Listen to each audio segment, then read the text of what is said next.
employees at a Philadelphia store voted last night to form a union. To organizing Whole Foods in Philadelphia. Whole Foods workers at one Philadelphia store are now unionized. It'll be the grocery chain's first organized labor within the Amazon-owned grocery chain. Amazon has countered that it does not need unions. The vote is the latest instance of Amazon workers putting pressure on the company.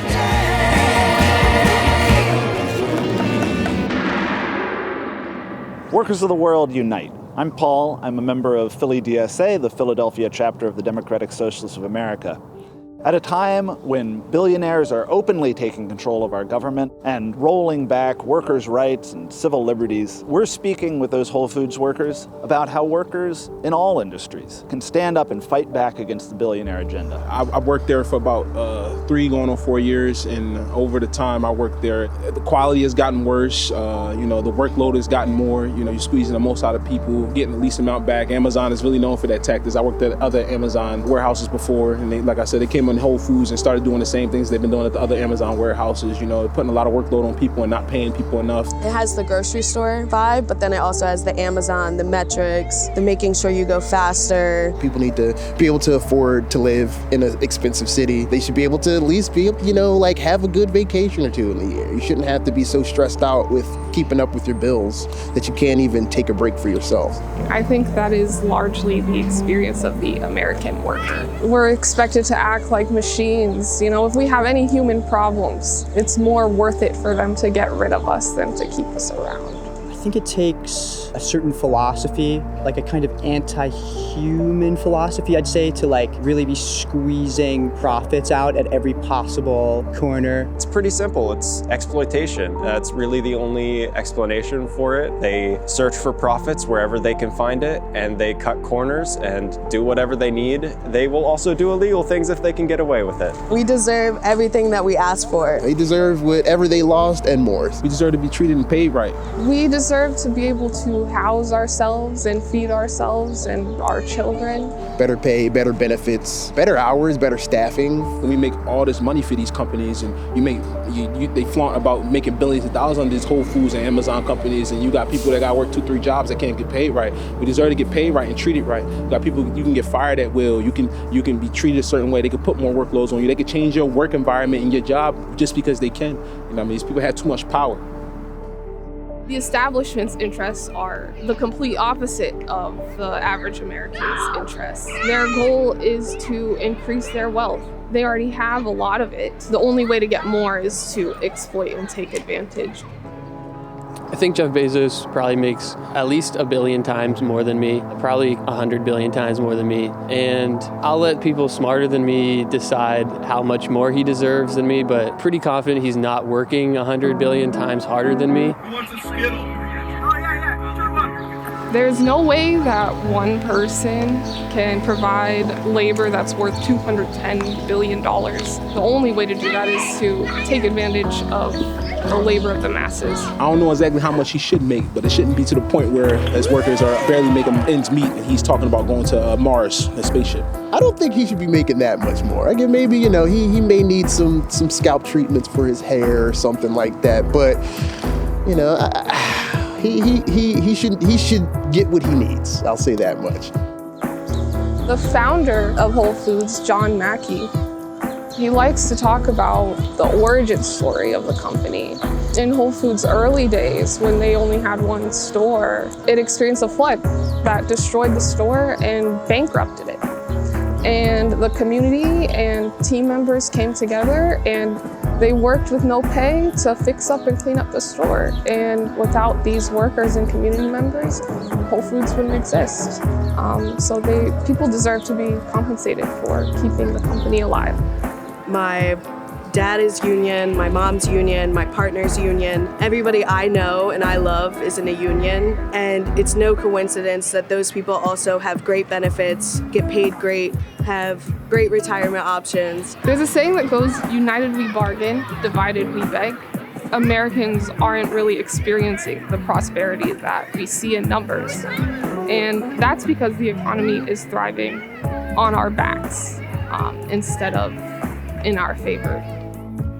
The second I heard that there was even possible union happening at Whole Foods, I got really excited and I wanted to help and do as much as I can. I knew the value of standing up for workers' rights as a worker, so I was immediately on board whenever I saw a chance to fight. We gotta protect ourselves against our Amazon overlords. When management started to union bust, it was overwhelming, the amount of information that they blasted in people's face. It was misinformation, it was lies, and it was very intimidating. It made people think that they were being watched, that they could be fired on a whim, or that they could lose their job because the store might close. Management was trying to signal that they had immense power. So they were putting up misleading propaganda basically in every corner that we could see. Luckily, I think a lot of people saw through their fancy posters and their graphic designs of lies. They don't want you to unionize, and their strategy is to make you think that you don't want to unionize either. That really shows me that they're scared of what we can accomplish. Because these corporations found out how to divide us as people. When you're divided, people see it as just a job, and if you don't like it, you go somewhere else. These corporations feed off that. What they really wanted was the power over us, and we were taking the power away from them, which made them incredibly angry. It's both frustrating and disappointing to see not only individuals acting out of accordance with what I would believe their morals to be, but also how the system can make people do that.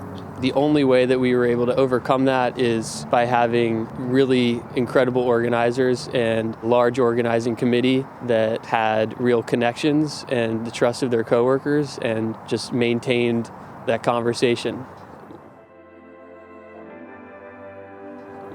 We worked with the Emergency Workers Organizing Committee, which is a project of DSA. They gave us a really good rundown of how to organize, how to map out your store, just how to have organizing conversations. Gave us a lot of good information about how to build an organizing committee, how to assess coworkers and build a list of the workplace. And they trained us on how to have good organizing conversations, how to agitate, educate, and organize. It was really helpful in the long run because we were able to say, okay, these are the paths and the beats that we have to hit, and this is what we have to do. DSA member Nikhil Saval, who's state senator, spoke at our rally in support of what we were doing at our store, and I was out there on my break and didn't have time to go grab my jacket.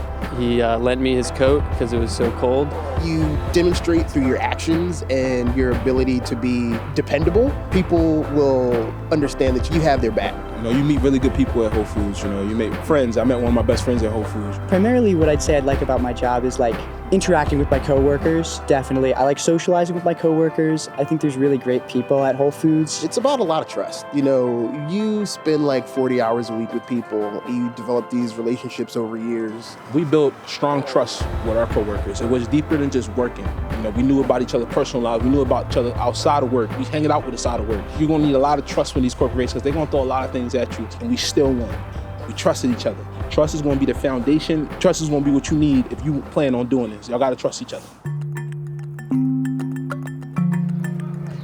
We do hold the power as workers, especially. We are the ones in the store every day doing the work. Workers can go up against a really powerful company and a really powerful boss like Jeff Bezos and win. Before, this was a foreign thing, putting a union into Whole Foods or Amazon was a thing that couldn't happen. If you actually put effort into organizing and getting people together and unifying under common goals, you can do a lot. You can do a whole lot. The idea of coming together and unionizing and coming together as people start to feel like it's not so foreign anymore. It starts to feel reality. People have a lot more untapped power. Even when circumstances are stacked against you, it doesn't mean you can't accomplish something big. It's made questioning authority a lot easier. It's made me want to ask those hard questions to my boss. Why aren't we getting paid more? Why is this thing that was never a policy before all of a sudden a policy? 130 people scared the hell out of this company. 130 people alone. It makes me very hopeful that workers like us can unite and fight against a power that seems so much greater than us. But we know that we have the power in us as groups of people to fight against that. It is possible. All you have to do is talk to your coworkers and build that relationship with them, and then all come to collective decision on what you want to do about it. If you're waiting for somebody to make that change, sometimes it has to be you. They aren't as strong as they try to make themselves out to be. They want us to be scared, but we can't be scared. We need to face our problems head on and unite and organize. I can only hope that soon, within this year or next year, we're talking to Whole Food employees from all over the world, and we're not the only one. Don't give in to hopelessness. Don't give in to apathy. You can do something about your circumstances. It starts with you. There's no more room for complacency. We need to take our power back. That's what we need to do, and that's what we're going to do together.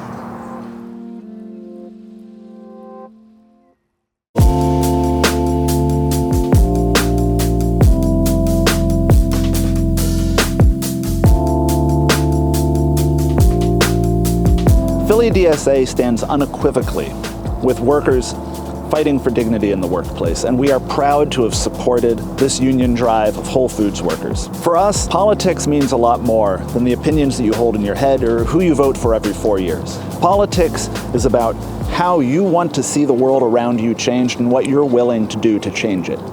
To do that, you need to organize with your coworkers, with your neighbors, with people in your community. You need to come together and decide what concrete and specific ways you want to see your world changed, who it is that is standing in the way of those changes, and how you can come together to force them to make those changes that you know are necessary.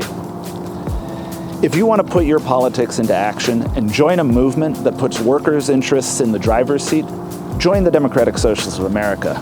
We have a world to win.